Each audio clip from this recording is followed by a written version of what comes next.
سلام دوستان عزیز، برادرای قدردان، روز همت بخیر و شادی باشد. یک گپ باور کنید من در دو سه ویدیو گفتگیم با این با تکرار میکنم. برادران عزیز، کسانی که یوتیوبرن، بلاگرن، مقصد که در شبکه‌های اجتماعی کار و فعالیت میکنن، در نامتون صدقه از شما من خواهش میکنم که بزرگا گفتن که اندازه نگاه دار که اندازه نکوست، هم لایق دشمن است و هم لایق دوست. اندازه را نگاه کرده گپ زنین و اندازه قطعی گپ زنین. در نزد قانون فرق ندارد تو مردی یا زن. در نزد قانون باید همه وقت گردن ما به مثل موی سر باریک باشد.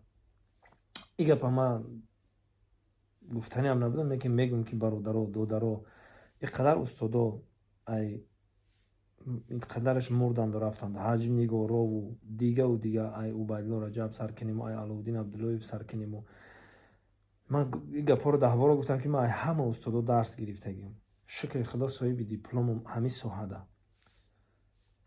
لیکن که کارو خیلی میبینم مرا لرزه میگیره. در اینترنت میبروین گپای احمقی گپ میزنن، گپای غیر اخلاقی گپ میزنن، گپای شهوانت دار گپ میزنن. خیلی ممکن نیست ما را تماشا میکنن، ما را میبینن.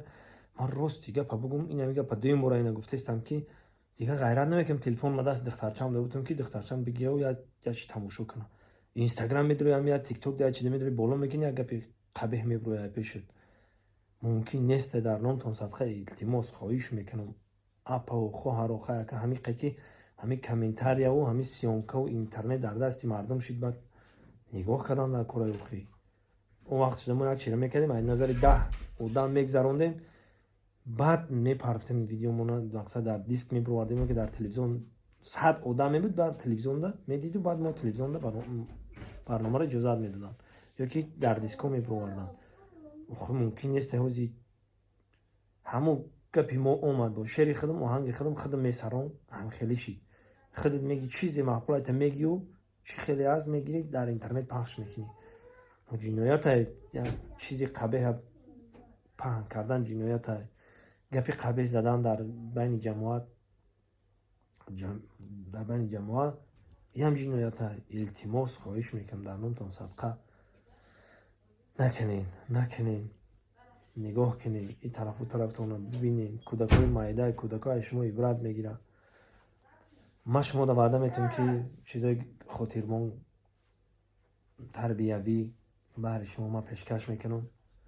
واسه گفتستم که هم میگیرن در تلویزیون تماشا میکنن، یوتیوب پتکلچت میکنن، تلویزیون رو تماشا کردن میگیرن. برای همین چیزای خوب کنین، خاطرمون کنین که نسل نورس همه یک خوب عبرت بگیره. باقی سربلند و خانواد باشید. خداوند یارو مددگارتون. انا دوستان عزیز با کل هموطنان و غریبانی در شهر مسکو بوده با شما توصیه میتونم شرکت موحدین مرامت رقمشون واتساپ دارن، مرامت زنگ بزنین. آفیسشون در مترو ودنی استادیون های آفیسشون مرامت کنین برادرها. البته ماشین های نو و زمانوی در خدمت شما های. مرامت تنها شما زنگ زدن برای گذشتن سرحد در خدمت شما شرکت موحدین. باقی سربلند و خانواد باشین. همه وقت جیبکاتون پری پل باشد. زنده باشید.